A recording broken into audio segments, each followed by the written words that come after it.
Here's a video to show some of the different features inside of Navisworks to view BIMTrack clashes a little bit easier.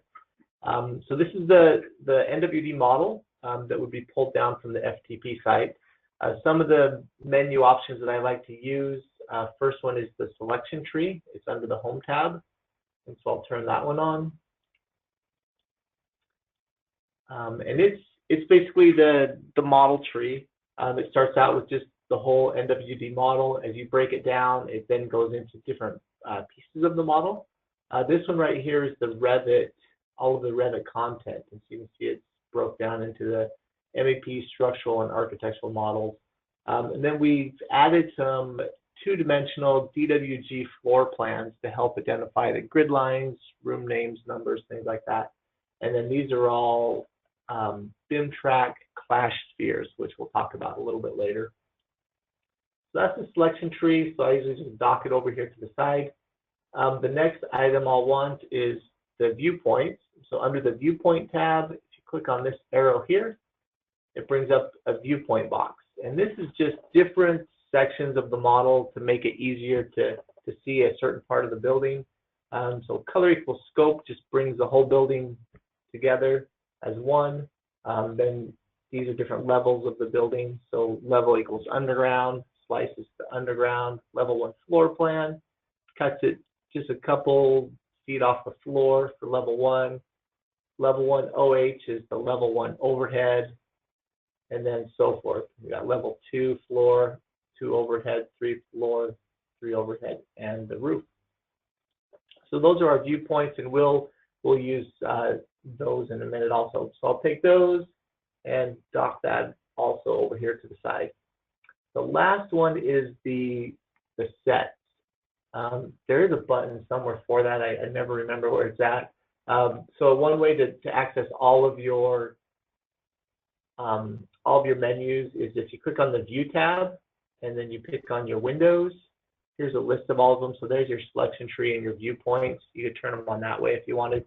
But underneath selection tree is sets. So I'll click on that one and it pops up the sets. And what we've done is we've grouped together a lot of common items and then created a set for it so that we can isolate those specific items. So you'll see there's a set for plumbing.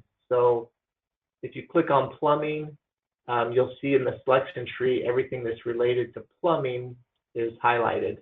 If I click on structural, the structural set, everything that's related to structural in this selection tree will be highlighted. That's nice because then if those items are highlighted and I right click and say hide unselected, it's going to hide everything except for the structural items. I go back to my save viewpoints, color equals scope to bring the whole building back again. Again, if I want to see everything that's plumbing related, I can click on the plumbing in the sets, right click in the selection tree, say hide unselected, and it's going to show all of my plumbing model. And color equals scope will bring it back. So we've got plumbing, structural, light fixtures, electrical, mechanical, floors, flex duct, clash spheres. We'll talk about that again also later. These ones are the actual clash results of different clash batches. So MP would represent any of the objects that are clashing between mechanical and plumbing. ME is mechanical electrical. PE is plumbing electrical. MS is mechanical structural. PS is plumbing structural. ES is electrical structural. So actually, let me dock this over here, and then I'll show an example of that. Right here. Okay. So if, for example, I wanted to look at all of the clashes between mechanical and structural, I could go to my sets. I highlight this one that says MS for mechanical structural. I right-click in the selection tree and say hide unselected. Now, everything that's visible is everything that's a clash between my mechanical system and my structurals. And so if I wanted to be able to kind of get a better idea of where these objects are at, I can go back to my selection tree everything, when I said hide unselected, it hid everything except these objects. So now I can go back and click on my floor plans, right click and unhide them. So now my floor plans are visible again. So I can kind of see what room, where these things are actually at. Because this is a multi-level building, the levels kind of bleed through each other. So it's kind of hard to see it. So if you go back into the sets, there's one called floors. If I right click on that and say show, it's going to turn the floors back on. So now it's starting to be a little bit easier to walk around and see where these items are at and how they are related to the different floor plans. You can fly and elevate yourself between the levels, or you can go back and use these saved viewpoints to make things a little bit easier. So if I wanted to look at just level 1 overhead, I can click on that, and it's going to section the building to just the level 1 overhead, and I can look at these clashes between mechanical and structural on level 1. And then again, I can do that if I want to click on level 2 overhead. That will jump me up to level 2, and I can view those.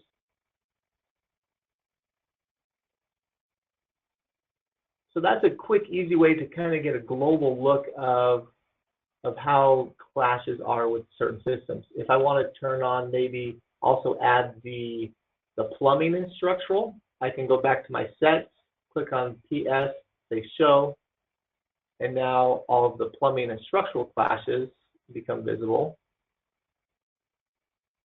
And we've colored the model so the mechanical is blue, plumbing is purple, just kind of tell the difference between those two. So you can start adding to this electrical, structural. You can show those. It looks like these are just the support wires on the steel, which is totally fine. But as we walk around, we can look and see if there's something else that may be more critical.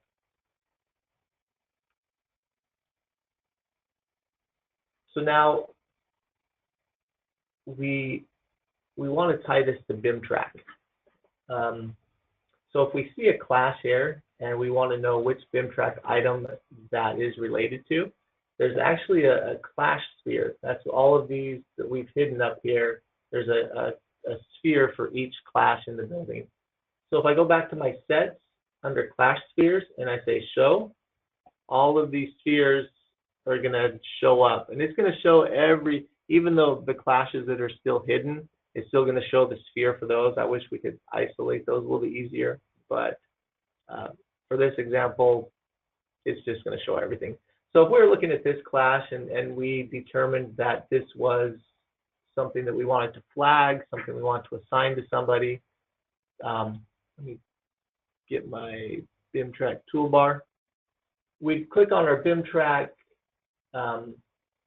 add-in, and it would open up our list of issues. If we click on this circle now, it's going to say that's 1404.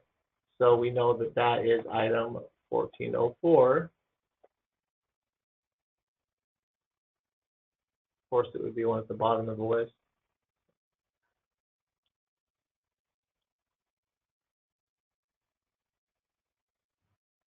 $14.04. All right, right there. So we know that this is that issue, and so we can click on the View Edit button, and if this is something that we want to be fixed and addressed, we can assign it to somebody here. We can change the priority to medium or high, and add some comments if we need to. And so that's one way to walk the model manually, and as you come across a clash, know exactly which clash that is inside of BIMTrack.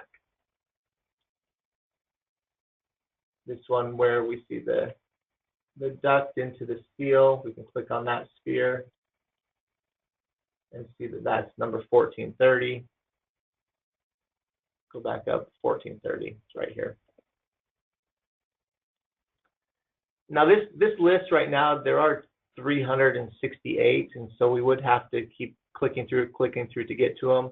If we were just looking at the mechanical and the steel, we could make that list a lot easier to manage just by going in to the group and picking mechanical structural,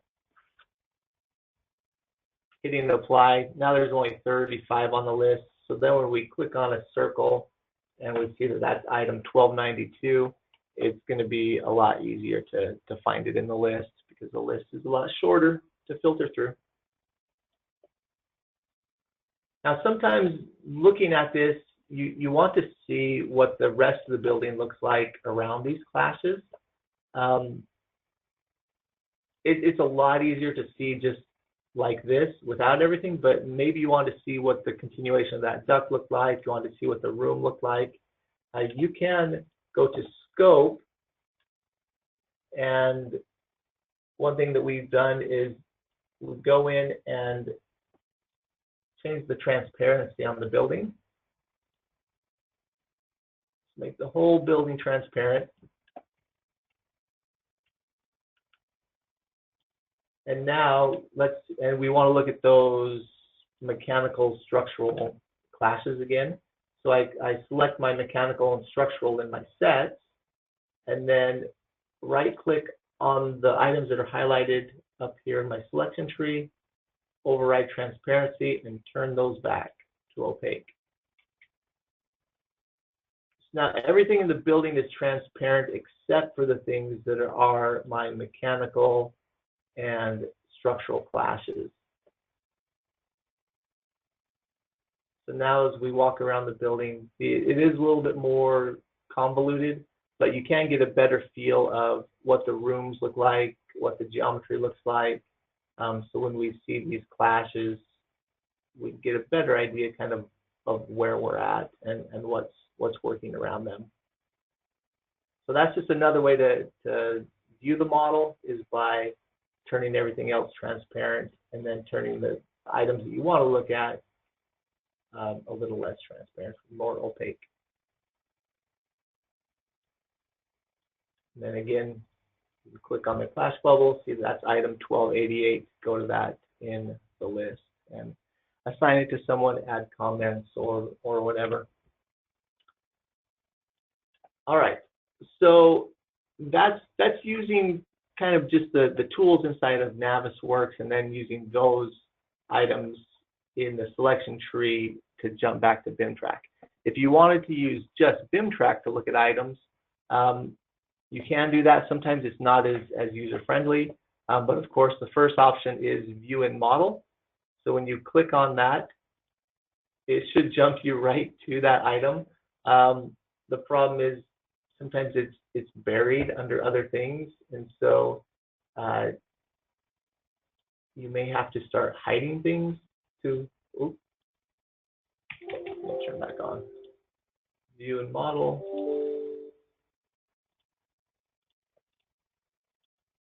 You can start hiding things and kind of drill down to where that item's at and see it in there. That's one option. Another one is if we want to look at this one, let me go back to this view, this 1486. I can find 1486 in this list.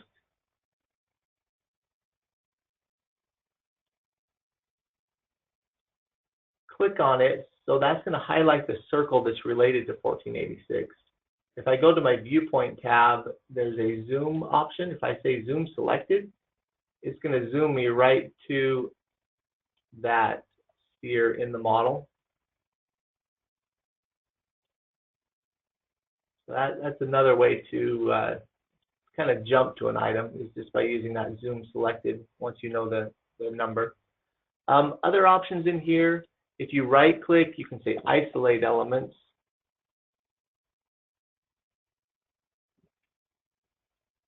And it'll just isolate those items that are related to that clash.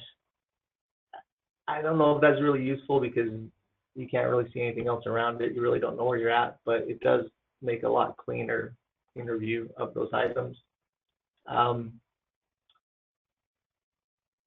Another option, let's see.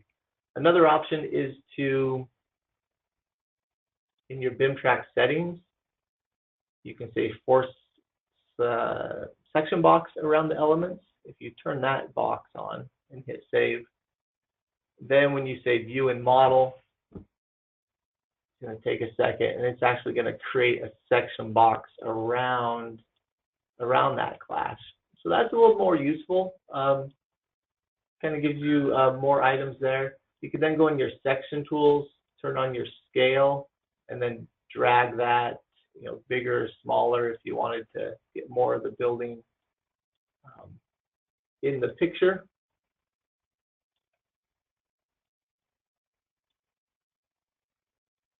So that's another option too, using the settings right inside of the BIMTrack tool. But again, if you are just pulling items off of this list and then looking at them in the model, again, you'll want to use the filter feature. You want to filter it by maybe things that are in a certain group, filter it by items that have been assigned to you, filter it by level,